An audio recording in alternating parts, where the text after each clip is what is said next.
Allez, on décrypte tout de suite l'impact de GPT 5.5. Voyons les vrais retours du terrain, sans filtre. Cet ingénieur de chez Nvidia le dit carrément, le modèle est bluffant.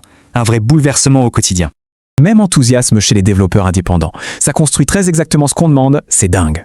Fini les jours entiers de débugage, maintenant ça prend quelques heures, une autonomie vraiment spectaculaire. Enfin, une vraie clarté conceptuelle.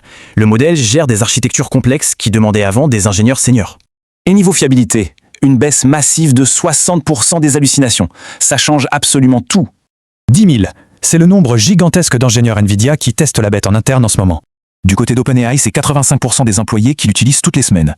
Résultat en finance, 71 000 pages traitées et carrément 2 semaines de travail manuel économisées.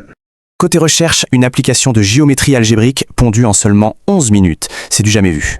28 000 gènes analysés pour un rapport qui prenait des mois. C'est un vrai co-analyste scientifique.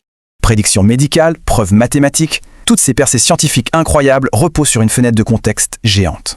Mais attention, que se passe-t-il quand on heurte les limites et les garde-fous du modèle? Les sécurités sont si strictes qu'elles bloquent parfois le travail défensif légitime en cybersécurité. Un peu frustrant.